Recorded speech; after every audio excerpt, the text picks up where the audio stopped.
Okay, so good afternoon everyone. In the previous lecture we have a basic about free body diagram and what are the various requirement, what is the significance of drawing free body diagram. So these things we have discussed in the previous lecture. Free body diagram का जो part 2 है वो आज हम discuss करेंगे और कुछ एक थ्योरम भी पढ़ेंगे. लामीज थ्योरम बहुत इंपॉर्टेंट है, काफ़ी क्वेश्चंस हम उससे सॉल्व कर सकते हैं. फ्री बॉडी डायग्राम के बारे में मैंने आपको बताया था कि जब हमारे पास बहुत सारी बॉडीज आपस में कनेक्टेड होती हैं तो उन बॉडीज़ की एनालिसिस करना क्या हो जाता है, थोड़ा सा टिपिकल हो जाता है, थोड़ा सा कठिन हो जाता है. इसलिए हम क्या करते हैं, उन सारी बॉडीज़ में हर एक बॉडी को सेपरेट करते हैं, आइसोलेट कर लेते हैं और हर एक बॉडी पर ये देखते हैं कि कितने फोर्सेस लग रहे हैं, चाहे वो इंटरनल फोर्सेस हों चाहे वो एक्सटर्नल फोर्सेस हों. एक्सटर्नल फोर्सेस वो फोर्सेस होते हैं जो हमें दिखते हैं, जैसे कोई पर्टिकुलर बॉडी है उसका वेट हमें दिखता है. कोई अगर स्ट्रिंग से कोई बॉडी बंधी हुई है, उस स्ट्रिंग से अगर बांधोगे तो वो ऑब्वियसली वहां पे टेंशन डेवलप होना ही होना है. ठीक है, तो ये चीजें हैं जो हमें विजिबल हैं. कुछ चीजें जो हमें विजिबल नहीं होती हैं, जैसे कि रिएक्शंस जहां लगती हैं वो हमें विजिबल नहीं होती. जब एक बॉडी दूसरी बॉडी के कॉन्टेक्ट में आती है तो वहां रिएक्शंस हमें नहीं दिखती. ठीक है, तो ये सारी चीजें हम लोग डिस्कस कर चुके हैं. जनरली फ्री बॉडी डायग्राम क्या है, graphical representation of all the forces acting on a body under a given conditions. ठीक है, when ever this body is being isolated from the rest of its parts. ठीक है, बाकी सारे part से हम इसको अलग कर लेते हैं, हर एक बॉडी को अलग अलग ड्रॉ करते हैं और ये देखते हैं कि कितने फोर्सेस उस पर लग रहे हैं. ठीक है, चलिए. तो दूसरा एक बात और मैं आपको कल बताना भूल गया कि जब भी सरफेस है ना, अगर स्मूथ सरफेस है, मैंने आपको शायद बताया था, स्मूथ अगर सरफेस है, स्मूथ सरफेस का मतलब हो गया कि आपकी अगर ये सरफेस है और यहां पर कोई भी फ्रिक्शन नहीं है ऊपर. ठीक है, ये आपकी सरफेस है और यहां पर कोई भी फ्रिक्शन नहीं है, तो नॉर्मल रिएक्शन जो होती है वो इसकी जस्ट नॉर्मल रहती है, ऐसा आपको याद रखना है ना, ये मैंने बता दिया था आप लोगों को. लेकिन अगर ये सरफेस रफ नहीं होती, मतलब स्मूथ नहीं होती है, तो यहाँ पर जो इफेक्टिव यहाँ पर एक फ्रिक्शन फोर्स भी काम करने लगता है, तो जो हालांकि आप लोग पढ़ चुके हैं थोड़ा सा, लेकिन बाकी we will discuss in the next lecture, upcoming lectures. ठीक है, तो कुछ प्रॉब्लम्स हम देख रहे थे कि किस तरीके से डिफरेंट बॉडीज का फ्री बॉडी डायग्राम हम लोग ड्रॉ कर रहे थे. आज तीसरा केस है, केस 3. केस 3 क्या है कि मेरे पास एक वी ब्लॉक समझ सकते हो, ये एक स्फीयर है. ठीक है, ये वाला एक स्फीयर है, या ये वाली एक रोलर समझ सकते हो, this is our roller sphere, और ये इसका सेंटर है, दिस इज इट्स सेंटर. यहां पर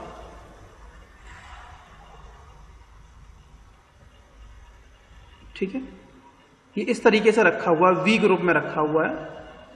is it visible to you? समझ में आ रहा है कि नहीं आ रहा है? ये वी ग्रुप में एक रोलर रखा हुआ है, ठीक है, या स्फीयर रखा हुआ है. तो मुझे इसका फ्री बॉडी डायग्राम ड्रॉ करना है. मान लिया कि ये ए पॉइंट पर यहां पर कांटेक्ट में है, बी पॉइंट पर यहां कांटेक्ट में है और सी इस बॉडी का सेंटर है. And I want to draw the free body diagram for this sphere. तो ऑब्वियसली अगर मैं इस स्फीयर का फ्री बॉडी डायग्राम ड्रॉ करूंगा तो मैंने क्या बोला, सबसे पहले जिस बॉडी का फ्री बॉडी डायग्राम ड्रॉ करना है उसको आइसोलेट कर लो, अलग कर लो सबसे. तो ये आपकी बॉडी हो जाएगी और ये इसका सेंटर हो गया सी. अब पहले मैंने आपसे बोला कि वो चीज देखते हैं जो फोर्सेस हमें विजिबल है. ऑब्वियसली इस बॉडी का वेट, अगर ये बॉडी की बात करेंगे, this sphere is an equilibrium under the action of what forces. पहली बात तो इस बॉडी का क्या क्या लगेगा, कितने फोर्सेस लग रहे होंगे. अच्छा आप मुझे बताओ कितनी चीजें, कितने फोर्सेस इस पर लग रहे होंगे, इंटरनल और एक्सटर्नल सारे फोर्सेस को मिला करके. रिमेंबर मैं रिएक्शन को अभी फोर्स मान के चल रहा हूं. ठीक है, रिएक्शन टोटल अगर काउंट करो तो कोई भी एक तीन लगेंगी, है ना. 3 फोर्सेस हैं सर. यस, गुड, बिल्कुल. तो देखो पहले तो ऑब्वियसली इसका वेट डाउनवर्ड लगना है, तो नीचे लगा देंगे, वो डाउनवर्ड लगेगा, यहाँ पे W लिख दूंगा. दूसरा क्या है कि ये बॉडी यहां पर कॉन्टेक्ट में इस सरफेस के साथ है ना, इस वाली सरफेस के साथ कांटेक्ट में यहां पर, तो एक नॉर्मल रिएक्शन लगेगी सेंटर से जाती हुई. तो ऑब्वियसली ये सेंटर से जाती हुई एक नॉर्मल रिएक्शन यहां लगेगी, जो R और सफिक्स में मैं नीचे क्या लिख देता हूं, B. RB मतलब रिएक्शन एट B, जो कि ये वाली सरफेस इस वाले स्फीयर पर लगाएगी. क्यों लगाएगी, क्योंकि अगर ये सरफेस नहीं होती तो ये स्फीयर नीचे गिर जाता. इसीलिए क्या है, यहां पर एक रिएक्शन लग रही है जो इस स्फीयर को रोके हुए है. इसी तरीके से क्या होगा, ए पॉइंट जो है यहां पर भी एक क्या लगेगी, रिएक्शन लगेगी कि नहीं लगेगी, क्योंकि यहां पर भी एक कांटेक्ट बना रहा है. जब यहां कांटेक्ट बना रहा है तो यहां भी एक रिएक्शन लगेगी सेंटर से जाती हुई, इस तरीके से ये जाएगा. तो मैंने आपको एक बात बताई थी, जब भी हम ये सारी प्रॉब्लम सॉल्व करते हैं तो मैं जब इसका फ्री बॉडी डायग्राम, एक्चुअल तो वे तो यही है इसको लिखने का, ये आर ए है, लेकिन जब हम इसको सॉल्व करते हैं तो आर ए को क्या करते हैं, बाहर इस तरफ निकाल देंगे, ये आर बी यहां निकल जाएगा और आर ए को दूसरी तरफ से यहां निकाल देते हैं। ठीक है, तो थोड़ी सी एनालिसिस इजी हो जाती है। तो चाहे तो आप ये दोनों बना सकते हो या पूरा इस तरीके से भी बना सकते हो, ये आपके ऊपर डिपेंड करता है कि फ्री बॉडी डायग्राम में क्या क्या चीजें। तो ये जो है बॉडी का, अगर आप केवल इतना ड्रॉ करना चाहोगे तो ये भी ठीक है, ये आपका बॉडी का फ्री बॉडी डायग्राम हो गया। और अगर चाहें तो आप इसको इस तरीके से भी ड्रॉ कर सकते हैं, दोनों का मतलब सेम है, ये दोनों चीजें ठीक है। ये भी इसका फ्री बॉडी डायग्राम हो जाएगा। ठीक है, कुछ लोग तो ये दोनों में से दोनों तरीके सही हैं, दोनों में से कोई भी तरीका आप फॉलो कर सकते हैं। मैं हालांकि ये वाला फॉलो करता हूं जिससे मैंने कि आपको येलो कलर से बाउंड किया ना, तो ये वाला फॉलो करना है। यहां तक किसी को कोई दिक्कत क्या है इसके फ्री बॉडी डायग्राम ड्रॉ करने में? आप लोगों को भी प्रॉब्लम आ रही है कि नहीं? समझ में आ गया ये वाला? Case 3 is clear? Yes, hello, Yes, sir.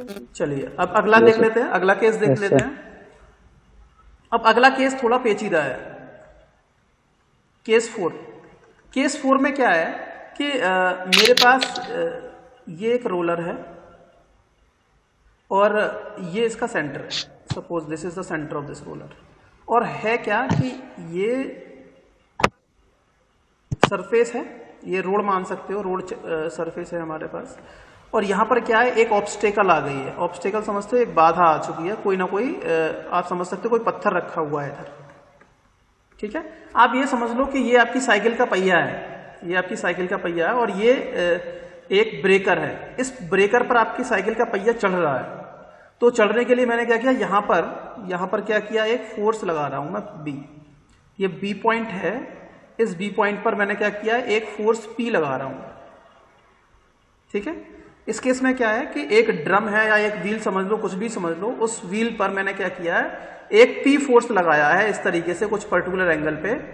तो मुझे इसका फ्री बॉडी डायग्राम ड्रॉ करना है कब, when this wheel is turning over this obstacle. ये आपकी ऑब्स्टेकल है, ऑब्स्टेकल है आपकी। ठीक है, ब्रेकर समझ सकते हो जो भी है। तो ये व्हील जो है वो इस व्हील के ऊपर से जब चढ़ रहा होगा उस टाइम पे आपको इसका फ्री बॉडी डायग्राम ड्रॉ करना है। इसमें 2 केसेस बनते हैं, वो दोनों केसेस में आपको बताऊंगा कि उन दोनों के केसेस में फ्री बॉडी डायग्राम में चेंजेस क्या देखने को मिलेंगे, वो देखते हैं। ठीक है, तो देखो, जब भी मैं व्हील के लिए फ्री बॉडी डायग्राम ड्रॉ करूंगा तो इसका फ्री बॉडी, ये तो इसका सिंपल डायग्राम होगा। अब I am trying to draw the free body diagram, FBD लिखना पड़ेगा इसको, फ्री बॉडी डायग्राम पीछे वाले सब में लिखना पड़ेगा। ठीक है, इसके नीचे आप लिख लोगे free body diagram, free body diagram FBD short में लिखते हैं। अब क्या है, ये व्हील मैंने बना लिया, ये व्हील मैंने यहां बना दिया। चलो पहले ये बताओ कितने फोर्सेस लग रहे होंगे इस व्हील पे? सर 3 लग रहे होंगे फोर्सेस, अगर हम पी को कैलकुलेट ना करें, और क्या पी को कैलकुलेट करेंगे तो 4 लगेंगे। अच्छा ठीक है, पी को कैलकुलेट ना करें, मैं तो भाई पी तो लग रहा है, एक्सटर्नल फोर्स है तो ऑब्वियसली पी तो काउंट किया ही जाएगा। अब कितने फोर्सेस लग रहे हैं? 4। कुछ बोल रहे हैं कि सर 4 लग रहे हैं, 4 के अलावा किसी का कोई और ऑप्शन है? रिमेंबर मैंने ये बोला है कि ये व्हील टर्न कर रहा है, turning, about turning over the obstacle. Condition याद रखनी है कि आपका व्हील टर्न हो रहा है स्टेकल पर, ये इस ऑब्स्टेकल पर जो भी ब्रेकर लगा है उससे टर्न हो रहा है। तो अगर आप लोगों ने ये माना है कि सर अगर टर्न नहीं हो रहा है तो 4 ठीक है। अगर मैंने आपसे बोला कि आपका व्हील जो है, ये वाला व्हील जो है वो टर्न हो रहा है, मतलब टर्न नहीं हो रहा है, कांटेक्ट में है, तो ऑब्वियसली 4 रहेंगे, बिल्कुल सही है, क्योंकि एक कांटेक्ट यहां होगा, एक यहां होगा, एक बॉडी का वेट होगा और एक ये लोड पी लग रहा है। लेकिन मैंने आपसे बोला है कि व्हील टर्न हो रहा है, और व्हील टर्न तभी होगा जब यहां से इसका कांटेक्ट ब्रेक हो जाएगा। समझ में आ रहा है भाई? अगर व्हील टर्न होगा तो इस व्हील का कांटेक्ट यहां से खत्म हो जाएगा ना, है? Yes, sir. इसका कांटेक्ट ब्रेक हो जाएगा, यहां से कांटेक्ट क्या हो जाएगा? ब्रेक हो जाएगा। और जब कांटेक्ट ब्रेक हो गया मतलब तभी तो ये व्हील टर्न कर पाएगा इसके ऊपर। तो ये याद रखना है, इसीलिए 4 नहीं होंगे। कितने फोर्सेस लग रहे होंगे? 3 करेक्ट होगा। तो ऑब्वियसली 3 पता है कि भाई एक तो सर नीचे लगना है, वेट डाउनवर्ड, इसमें तो कोई दो राय नहीं है। और एक ये फोर्स बी लग रहा है इसके जस्ट ऊपर, ये इसका सेंटर मान लेते हैं सी, यहाँ पर एक फोर्स बी लग रहा है, पी लग रहा है इधर, इसकी कोई डायरेक्शन में कोई दिक्कत है नहीं। अब आप मुझे ये बता दो कि ये ऑब्स्टेकल है, इसके साथ कांटेक्ट में होगा, वो कांटेक्ट में रिएक्शन लगेगी कि नहीं लगेगी? टेल मी, क्या एक रिएक्शन लगेगी? Yes, sir. अब वो रिएक्शन कहाँ लगेगी, बस ये बता दो। जिसने बता दिया कि सर रिएक्शन यहाँ लगेगी, रिएक्शन लगेगी सर, ये जहाँ से ऑब्स्टिकल है सर वहीं पे लगेगी रिएक्शन। तो यहाँ लगेगी किस तरफ? इस तरफ लगेगी कि इस तरफ लगेगी कि इस तरफ लगेगी? कैसे जाएगी वो रिएक्शन ऑब्स्टेकल? सो उस ऑब्स्टिकल के एकदम जस्ट अपोजिट लगेगी, अंदर की, इधर की ओर जाएगी ना, ऊपर की ओर? अच्छा, अंदर की तरफ जाएगी। अंदर की तरफ तो जाएगी। अंदर की तरफ जाएगी तो सी पॉइंट से होकर के जाएगी कि किस पॉइंट से? बी पॉइंट से होकर के जाएगी, बस ये सर बता। P पॉइंट से, B B? पॉइंट से जाएगी सर। हाँ बिल्कुल। कौन बोल सी रहे से हैं? जाएगी सर। सी से कौन बोल? Sir Habiba. हाँ सुनो, कुछ बोल रहे हैं कि सर सी से जाएगी, कुछ बोल रहे हैं बी से जाएगी। ठीक है, दोनों केसेस बिल्कुल ठीक है। यही दोनों केस जो डाउट वाला वो मैं क्लियर करूंगा आप लोगों के साथ, कब बी से जाएगी कब सी से जाएगी। ठीक है, चलिए। तो अभी जिन्होंने बोला है कि सर सी से जाएगी वो कौन है? अभिषेक सर मैं सर अंकित पांडे। अंकित, दिव्यांश। हाँ अच्छा दिव्यांश। जिन्होंने बोला सी से जाएगी, तो सी से बेटा बिल्कुल नहीं जाएगी। अगर ये सी से चली जाएगी ना, तो ये जो पॉइंट, ये जो आपका पी फोर्स दिख रहा है ना, इसकी line of action C point पर कट नहीं करेगी। क्या इसकी लाइन ऑफ एक्शन सी पर कट कर रही है क्या? पीछे देखो पी फोर्स की। और मैंने बोला कि सारे के सारे फोर्सेस, हर एक बॉडी इक्विलिब्रियम में होनी चाहिए। और इक्विलिब्रियम की कंडीशन इसमें क्या है, हम क्या मानते हैं कि सारे जितने भी फोर्सेस हैं उनकी लाइन ऑफ एक्शन इस केसेस में एक पॉइंट से पास होनी चाहिए। ये मैंने बताया था आप लोगों को। इसीलिए जहां पर दोनों फोर्सेस, दैट इज W की लाइन ऑफ एक्शन और P की लाइन ऑफ एक्शन इंटरसेक्ट करेगी, वहीं से नॉर्मल रिएक्शन पास होगी। इसका मतलब ये हो गया कि इस केस में जो नॉर्मल रिएक्शन पास होगी वो कहां से पास होगी भाई? इस पॉइंट को इस पॉइंट से मिला देंगे और इस तरीके से रिएक्शन ऊपर की ओर लग जाएगी। ठीक है, इसको यहां से बाहर की ओर निकाल देंगे बाद में। तो ये आपकी नॉर्मल रिएक्शन हो जाएगी R। Is it clear? यहां तक किसी को कोई दिक्कत? निकाल सकते हो? अब देखो कभी कभी क्या होता है, हमें वैल्यू नहीं दी होती है, न्यूमेरिकल मतलब ये वैल्यू नहीं दी होती है, तो एंगल कैसे निकालेंगे? आपको बोल दिया जाएगा कि सर इसकी हाइट जो है, इसकी हाइट दे दी जाएगी आपको, इसकी रेडियस दे दी जाएगी आपको, R दे दिया जाएगा, सॉरी रेडियस स्मॉल r दे दिया जाएगा। तो साइन थीटा कॉस थीटा जो भी है ट्रिग्नोमेट्री अप्लाई करेंगे और इजीली इसका जो एंगल है एंगल निकाल लेंगे। ठीक है, कितने एंगल पर लग रहा है वो सारी चीजें समझ में आ गया ना, ये वाला केस। अब इसी में मैं दूसरा केस बता रहा हूं। ठीक है, दूसरे वाले केस में क्या है, ये आपका सर्कल,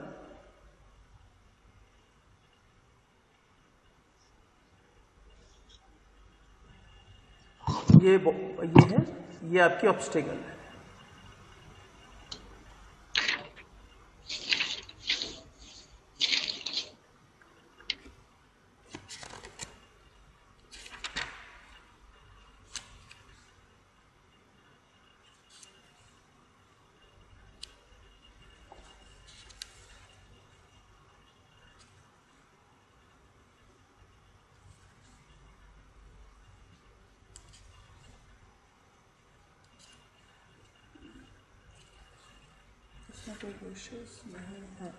ठीक है, तो इसमें क्या करना है,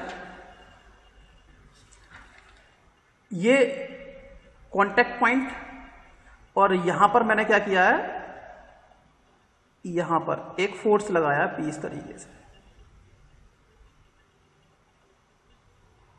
अब ये फोर्स मैंने कहां लगाया? यहां पर P फोर्स यहां लगाया है। ठीक है, ये ऑब्स्टेकल है। एक मिनट, कोई ज्वाइन किया है, जस्ट वेट अ मिनट। हाँ भाई, इस केस में बताओ, इस केस में रिएक्शन कितनी होंगी और कहां कहां से सेंटर पॉइंट से जाएगी सर। इसमें सेंटर पॉइंट से जाएगी, बिल्कुल सही है ना। क्यों, क्या होगा? क्योंकि इसका लाइन, इसका बिल्कुल इसमें W वेट यहां लगेगा, इसकी लाइन ऑफ एक्शन यहां से पास हो रही है, तो obviously the reaction will be passing like this. ये अंदर की ओर लगेगी, और मैंने बोला था कि अंदर की ओर लगती है तो बाहर की ओर निकाल देते हैं इसको। तो this will be the free body diagram. ठीक है, ये फ्री बॉडी डायग्राम हो जाएगा इस वाले केस में। तो दोनों केसेस में समझ में आ गया ना, कहां से जाएगी रिएक्शन, नॉर्मल रिएक्शन, या जो बोल सकते हो फ्री बॉडी डायग्राम। चलिए ठीक है, अब हम बात करते हैं लेडर वाला केस। एक केस है लेडर का, केस नंबर 5, लेडर वाला केस। ठीक है,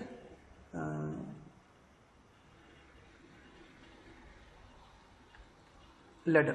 तो लेडर में क्या होता है, जैसे कि ये दीवार होती है, ठीक है, ये वॉल है सपोज, और ये ग्राउंड है, ठीक है, ये ग्राउंड है या रफ फ्लोर मान सकते हैं। आपका जो फ्लोर है, ये फर्श जो है, ये रफ फर्श है, ठीक है, रफ फ्लोर है ये, और ये वॉल है आपकी स्मूथ वॉल, मैंने बोला है रिमेंबर, स्मूथ वॉल।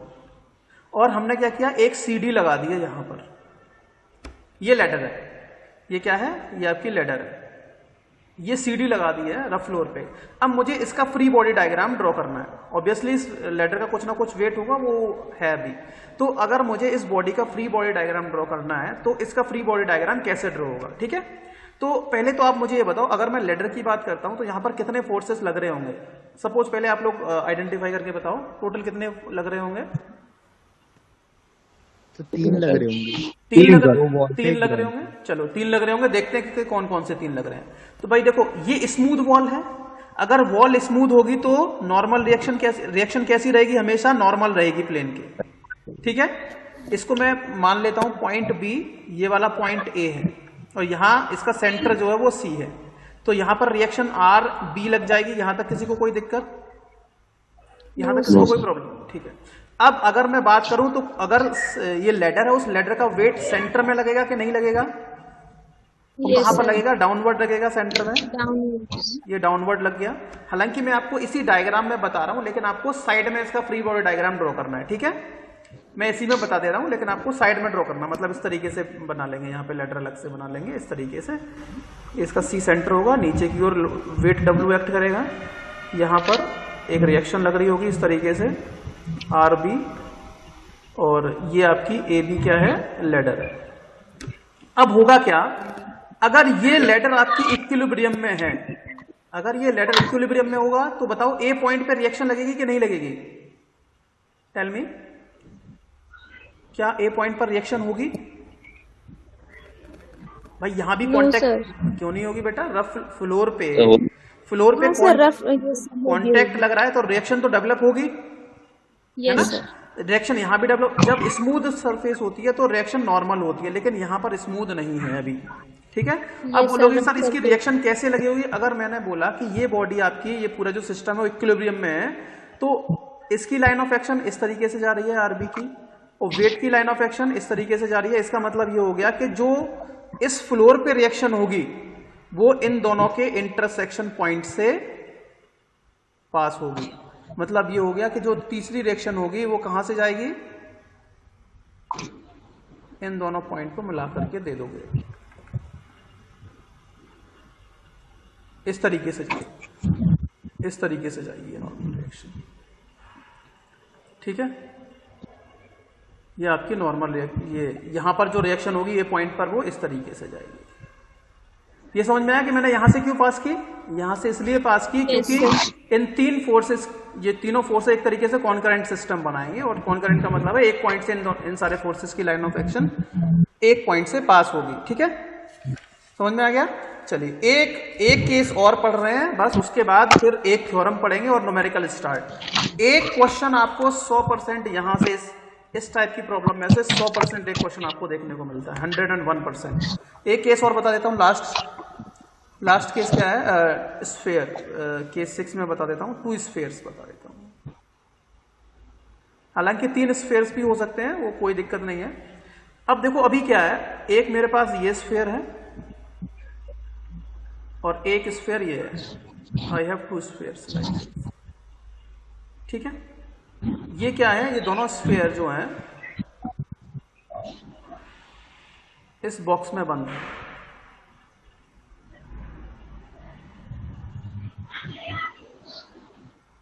समझ में आ गया ना, इस तरीके से रखे हुए हैं, समझ में आ गया भाई। एक ये है, एक ये है, ये मान लिया पहला है, इसका सेंटर C1 ये रहा, इसका सेंटर C2 ये रहा, ये यहां पर कांटेक्ट में है, ये यहां पर कांटेक्ट में है, और ये यहां कांटेक्ट में है दोनों, ठीक है। तो मैं पॉइंट मार्क कर देता हूं कि मान लिया ये वाला पॉइंट A है, ये वाला पॉइंट आपका B है, ये पॉइंट आपका C है, और ऑब्वियसली ये मान लिया पॉइंट हमारा D है, ये वाला पॉइंट। अब मैंने आपसे बोला है you have to draw the free body diagram for these blocks. C1 और C2 दो रोलर्स हैं या दो स्फीयर हैं, इन दोनों का फ्री बॉडी डायग्राम मुझे ड्रॉ करना है। तो सबसे पहले याद कोशिश ये करना, माइक ऑफ करो जिसके आसपास आवाज आ रही है, ऑफ योर माइक। हाँ, अब ऊपर से स्टार्ट करते हैं। तो सबसे पहले ये वाला आ रहा है हमारे पास ब्लॉक, ठीक है। तो free body diagram of roller of sphere C2 sphere की बात करेंगे या बोल सकते हैं ऑफ बॉडी C2, ठीक है। तो सबसे पहले इसका डायग्राम हम ड्रॉ कर लेंगे। ये हमारा डायग्राम इसका ड्रॉ हो गया। अब बताओ कौन मुझे बताएगा कि कितने फोर्सेस इस पर लग रहे हैं, टेल मी।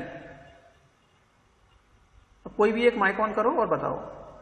C2 पे, हाँ, C2 पे कितने फोर्सेस लग रहे होंगे, डायरेक्ट और C2 पे इनडायरेक्ट? दो। सर 2 फोर्सेस लग रहे हैं। सर 3 लग रहे होंगे। Three. तीन किसने बोला? सर मैंने अंकित पांडे। हाँ बिल्कुल सही, अंकित ने एकदम सही बोला, 3 लग रहे होंगे भाई।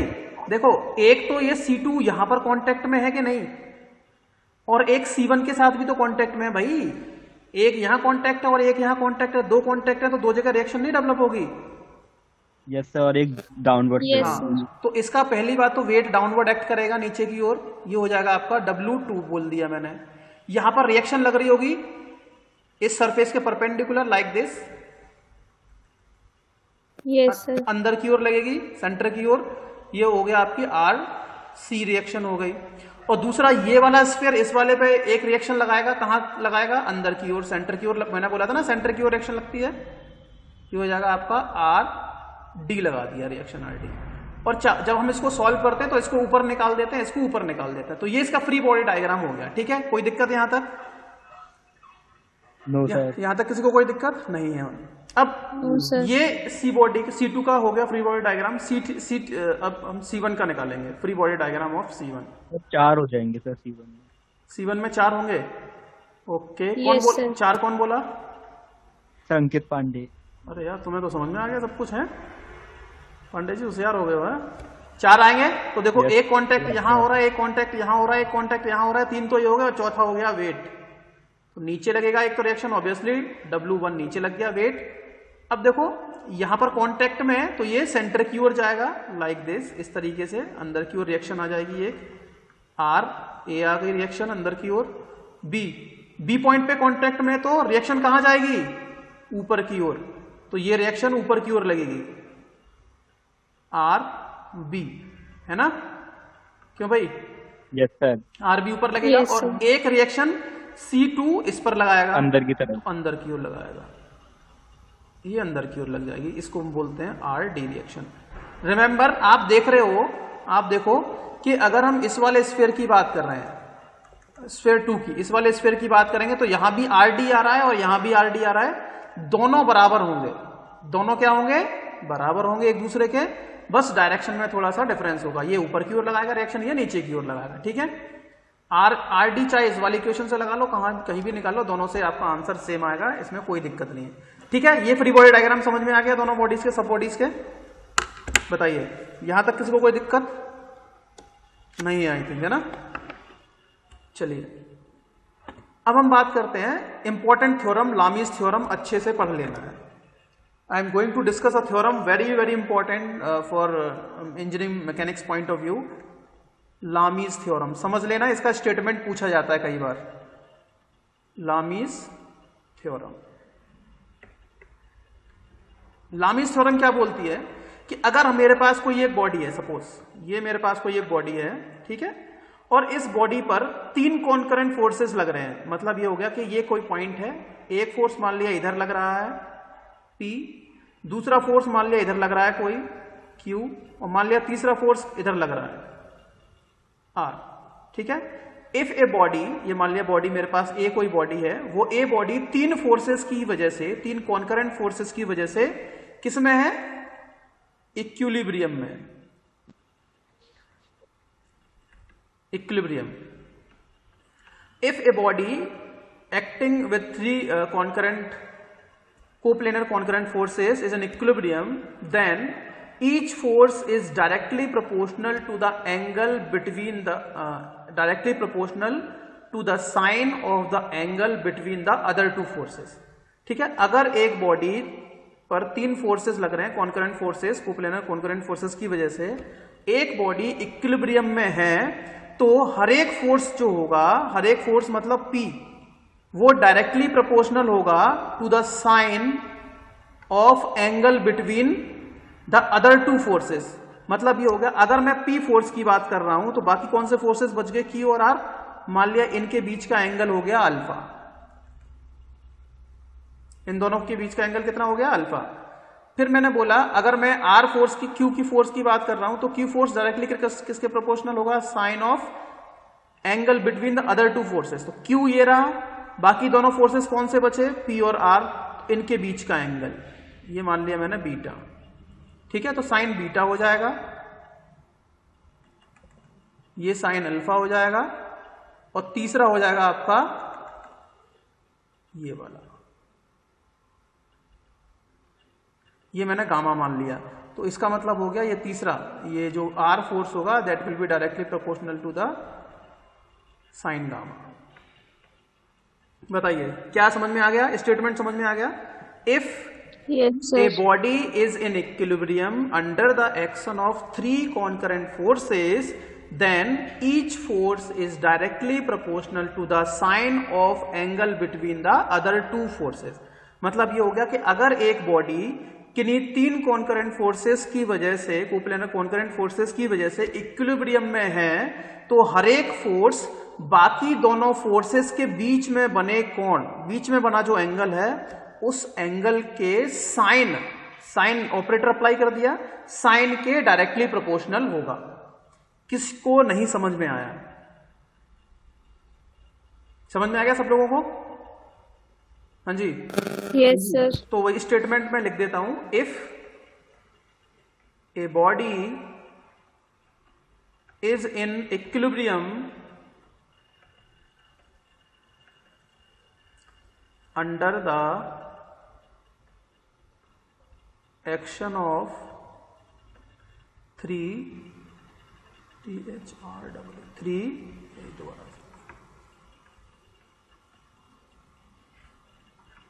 under the action of 3 coplanar concurrent forces, then each force is directly proportional to the sine of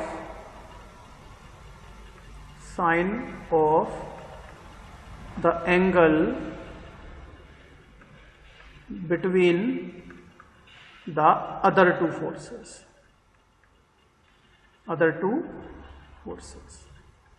समझ में आ गया ये वाला स्टेटमेंट। तो कुछ नहीं है, यही वाला स्टेटमेंट मैंने आप लोगों को बताया है, बस क्या करना है, अगर हम इस तरीके से अगर हम देखना चाहें तो P is directly proportional to sine alpha, Q is directly proportional to sine beta, और R is directly proportional to sine gamma. अब यहां से देखो, आपको पता है कि जैसे ही प्रोपोर्शनलिटी का साइन हम हटाते हैं तो कांस्टेंट आ जाएगा, तो मैं इसको लिख सकता हूं P is equals to a constant K sine alpha, ठीक है। यहां से हटाऊंगा तो Q is directly proportional to K sine beta, K constant है एक, और अगर हम R की बात करेंगे R is equals to K sine gamma, ठीक है। यहां से अगर आप देखना चाहो तो P upon sine alpha constant हो जाए, अगर यहां से आप लिखना चाहोगे तो P upon sine alpha is equals to Q upon sine beta is equals to R upon sine gamma is equals to constant. ये है इसका एग्जैक्ट, यहां तक आपको लिखना है, स्टेटमेंट लिखना है, ये छोटा सा डायग्राम बना देना है PQR वाला, ठीक है। P के देखो, P को लेंगे तो बाकी दोनों फोर्सेस के बीच का एंगल लिया जाएगा, Q को लेंगे तो बाकी बचे दोनों फोर्सेस के बीच का एंगल, और अगर R को लेंगे तो बाकी दोनों फोर्सेस के बीच के बचा एंगल। स्टेटमेंट लिखना है, ये लिखना है इस तरीके से, और इसके बाद ये सिंपल लिख देने के बाद ये लिख देना है, ये आपका स्टेटमेंट और एक्सप्रेशन पूरा हो गया। बताओ यहां तक कोई दिक्कत आप लोगों को, टेल मी। अगर ये समझ में आ गया ना, नो अब मैं एक सिंपल इस तरीके की प्रॉब्लम बता रहा हूँ आपको, है ना, एक प्रॉब्लम बता रहा हूँ। अब क्या करना है, अब आप लोगों को शायद याद होगा मैंने उस दिन आपको एक प्रॉब्लम कराई थी, उसमें 4 फोर्सेस थे, तो मैंने उनको रिजॉल्व करके सॉल्व करवाया था, है ना, 4 फोर्सेस थे, रिजॉल्व करके सॉल्व करवाया। मैं एक क्वेश्चन बता रहा हूँ आपको कि किस तरीके से इसकी प्रॉब्लम, इस लामीज थ्योरम को किस तरीके से हम अप्लाई करेंगे। देखो किस तरीके से ये प्रॉब्लम है। मैंने मान लिया, मैंने आप लोगों को कई बार एग्जांपल दिया है, जैसे मान लिया कि ये दीवार है, ये मान लिया ये वॉल है, और ये ऊपर को फर्श मान लिया। यहां पर क्या है कि ये एक बल्ब लटका हुआ है, सपोज ये बल्ब लगा हुआ है यहां पर, ठीक है। एक रस्सी मैंने यहां बांध दी है और एक रस्सी मैंने यहां बांध दी है। यहां एंगल मैंने बता दिया, मान लिया 30 डिग्री है, और ये एंगल सॉरी ये मान लिया 60 डिग्री एंगल है, 60 डिग्री है, और ये 30 डिग्री है। और ये जो बल्ब का वेट है मान लिया मैंने 100 ग्राम है, 100 ग्राम या 100 न्यूटन मान लिया, for an example it is 100 Newton, ठीक है। मैंने आपसे पूछा है कि ये बताओ भाई कि ये जो स्ट्रिंग है, जिस स्ट्रिंग से मैंने बांधा हुआ है, जिस रस्सी से इस बल्ब को बांधा हुआ है, इसमें टेंशन कितनी लग रही होगी। बस ये ये मान लिया T1 है और ये T2 है। तो आप मुझे बताओ, tell me what will be the value of T1 and T2 इन दोनों स्ट्रिंग्स के अंदर, इन दोनों रस्सियों में टेंशन कितनी होगी, वही निकालना है। अब आप लोगों को समझ में आ रहा होगा, अगर मैं इसका फ्री बॉडी डायग्राम ड्रॉ करता हूं, तो यहां पर एक पॉइंट मान लिया, ये वाला पॉइंट बी मान लिया, ठीक है, ये पॉइंट बी है, इस तरीके से लाइन बनाई, इस तरीके से लाइन बना दी। तो नीचे फोर्स लग रहा है, ऑब्वियसली नीचे कितना लग रहा है, 100 न्यूटन, तो ये 100 न्यूटन हो गया।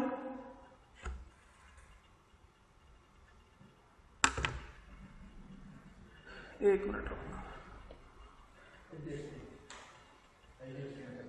अच्छा थैंक यू अरे बहुत बहुत धन्यवाद सर।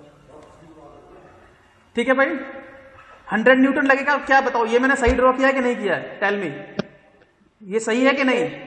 ये स्ट्रिंग यहां पर है, तो यहां पर एक टेंशन लगेगी कि नहीं लगेगी। ये स्ट्रिंग इसको ऊपर की ओर खींचे हुए है, और ये कितना एंगल बन रहा है, 30 डिग्री बन रहा है कि नहीं बन रहा है। इसको T1 लिख सकता हूं, कोई दिक्कत। फिर क्या हुआ, यहां पर एक स्ट्रिंग बंधी है, तो ऑब्वियसली इसमें भी एक टेंशन लग रही होगी कि नहीं लग रही होगी, T2 टेंशन लग रही होगी। और यहां पर 60 डिग्री एंगल बन रहा होगा कि नहीं बन रहा होगा, बताओ। इतना समझ में आ गया। अब आप मुझे ये बताओ, मैंने बोला था कि जब भी हम सिंगल सारी ये बॉडी एक पर्टिकुलर पॉइंट को कंसीडर करेंगे, अंडर इक्विलिब्रियम में है कि नहीं। Point B is an equilibrium, so we can say point B, या the system at B is in equilibrium under the action of what? Is in equilibrium under the action of action of the forces. क्या क्या हो जाएगा, T1, T2 and 100 Newton. बताओ ये सही है। ये पॉइंट जो B है, इस पॉइंट B पर आपका जो सिस्टम होगा वो इक्विलिब्रियम में होगा। किन फोर्सेस की वजह से, T1, T2, T3 या सॉरी T1, T2 एंड 100। ये ठीक होगा कि नहीं। अब बताओ, अगर मुझे T1 और T2 निकालने हैं, तो क्या मैं इस पे रेजोल्यूशन वाला मेथड अप्लाई करूं या लामीज थ्योरम अप्लाई करूं। अगर मुझे लामीज थ्योरम, अब कुछ तो शायद हबीब क्या नाम है आपका बेटा, तो किसी ने बोला, हाँ बिल्कुल, चलो मान लिया कि एक स्टूडेंट बोल रहे हैं कि सर इस पे लामीज थ्योरम अप्लाई करो, बहुत सही है, लामीज थ्योरम से हम निकाल सकते हैं। और कोई और आप लोगों से बोल सकता है, कोई और तरीके से ये सॉल्व हो सकता है ये वाली problem. Is there any other method to solve. T1 के लिए हम कॉस और साइन में भी तो ब्रेक कर सकते हैं। बिल्कुल बिल्कुल सही। कौन बोला ये, अभिषेक। तो रिजोल्यूशन से भी सॉल्व कर सकते हैं, बिल्कुल सही है, गुड।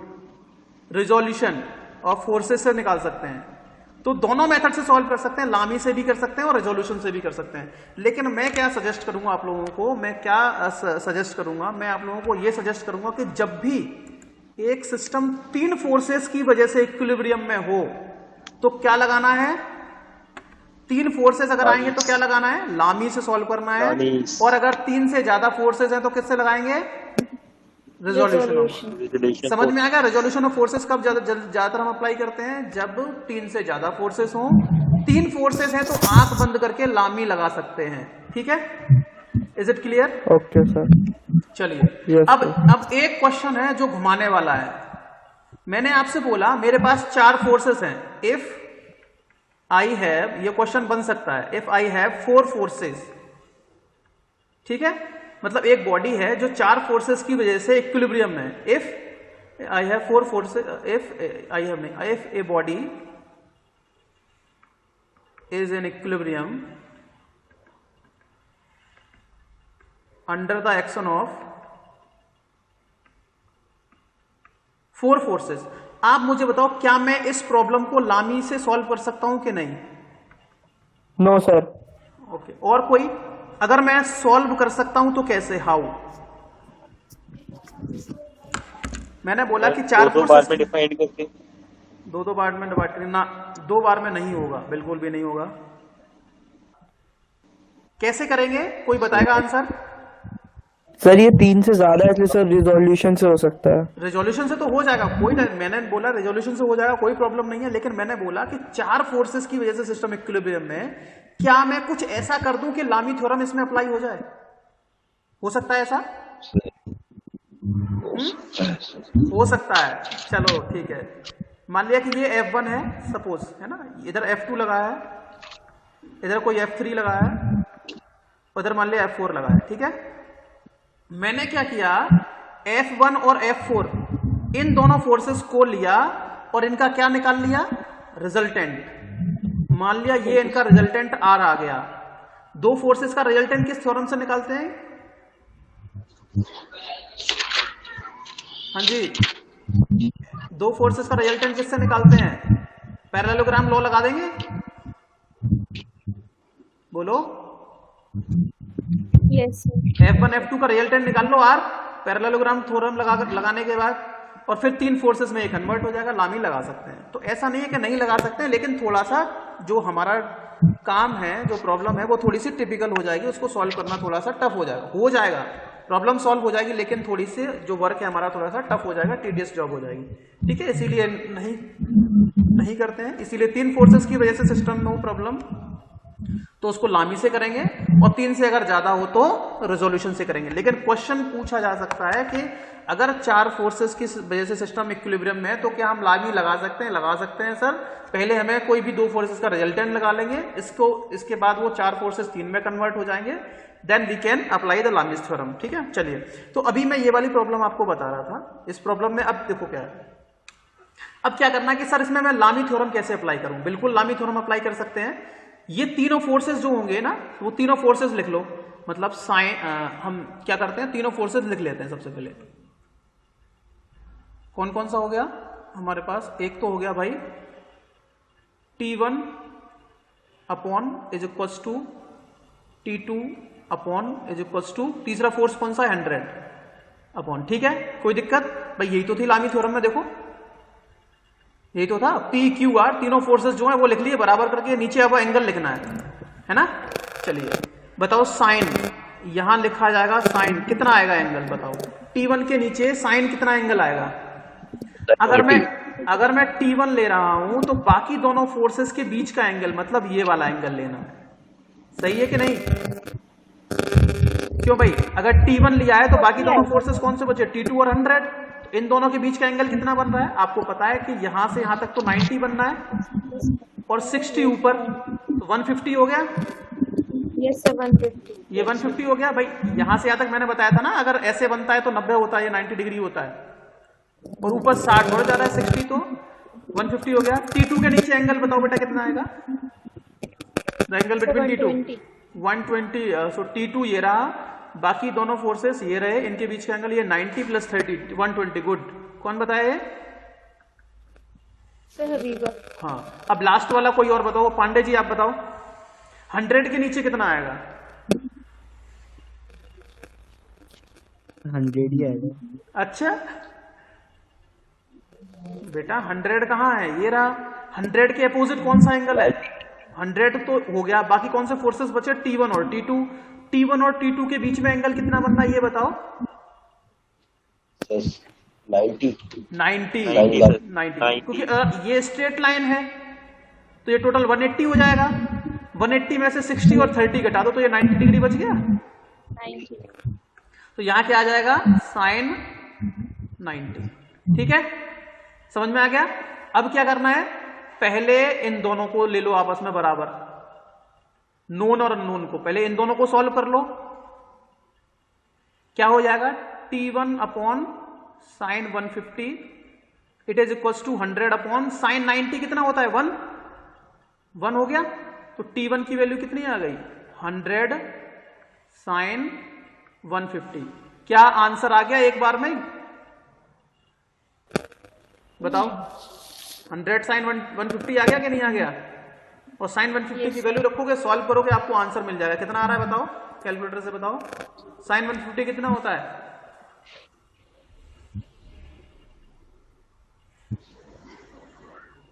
50 हो गया ना, √3/2 साइन 150 नहीं यार,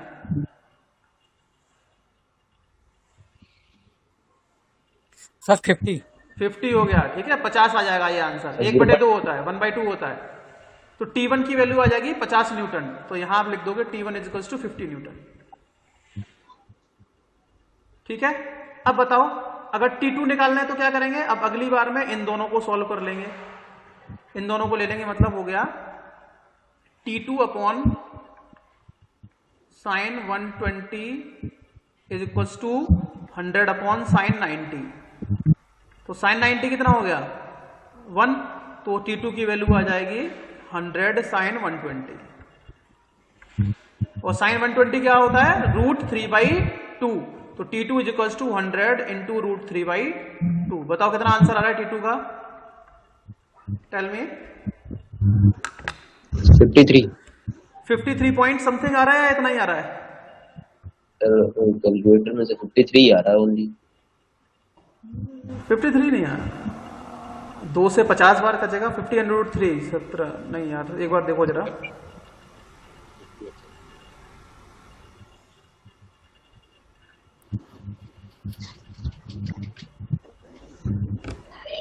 चेक करो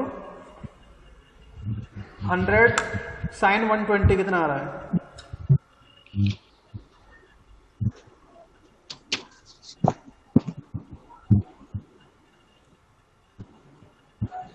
सर 86.6। हाँ जी 86.6। हाँ कौन है ये ठीक है सर 100 पर हाँ बिल्कुल सही, 86.67